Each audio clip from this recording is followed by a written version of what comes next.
I thought today we would make breadcrumbs. Now the reason we're making breadcrumbs is because this is a great idea for making like a big dinner party, or if you're having a lot of friends over, you want to have enough breadcrumbs, or if you're having a breadcrumb meal.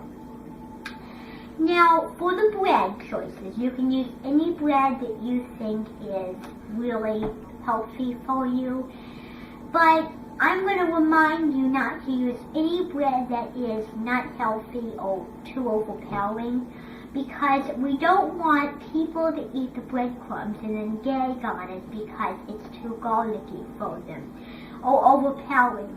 So today I am using hot dog buns, but you can use any bread. You can use French bread, ciabatta bread, you know, the bread with the floury top with a lot of holes. Now, it's up to you. It's up here chatty, whatever you like or how much you like. So I am using hot dog buns because that's what is available in my grocery store. Now, this is a hot dog bun I put on a little plate with some crumb oil and some gazige on. Now, we're going to cut the bread this way. The reason why we're going to have it this way is it provides enough for our spice meal here, which I'm going to show you a little later once the bread is baked. So, we're going to cut small slices. The reason why we want to cut small slices is because we want to have enough. The bigger, the less bread you have. We're going to cut the end off. And like every bread, it's not going to be perfect, but no matter how you cut it, the breadcrumbs will still be the same way. So this is not perfect cutting.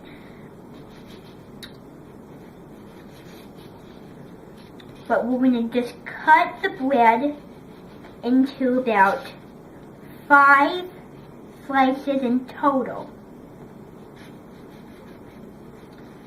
So, just cut them, and then here is your bread all done.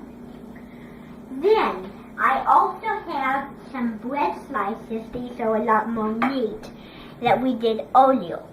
So what we're going to do is we're going to put, we're going to dump, well, I don't want to dump. So we're going to put all of our slices into the oven, because if you dump, some will go overboard. Now before we put them in the oven, I will advise you that there are 2 ways of making the bread hold before you bake the bread. First of all, you can either freeze them, which I just did with the bread, I forgot to mention, out of my spatula freezer, or you can bake them. I think cooking them or sauteing them will make it soft. If you cook something, it makes it more soft and easier to deal with. Who agrees? Now we're going to take both plates over to the oven. Now come along with me, because we are going to just put the slices on.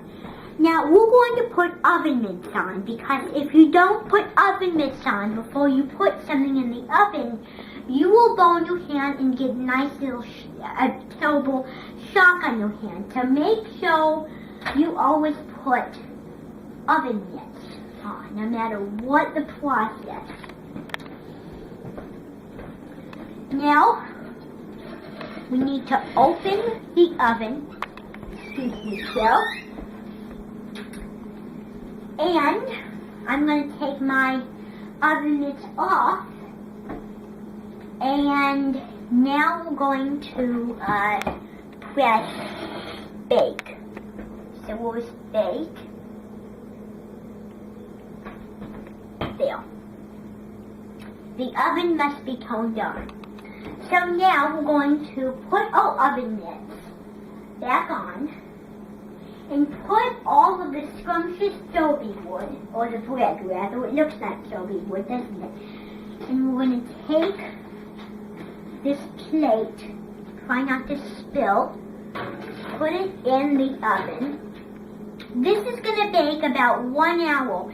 If you're doing any sort of bread, you need to know when it's baked because you don't want it to be underdone or overdone. And I'm not a big hot dog person.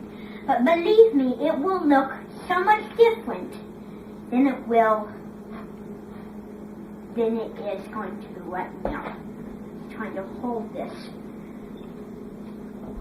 When I was in 5th grade, I was doing coffee shops, and those coffees were really hot. Now we're going to shut the oven and let them cook for about 1 hour. After they're cooked, I'm going to show you the spice milk.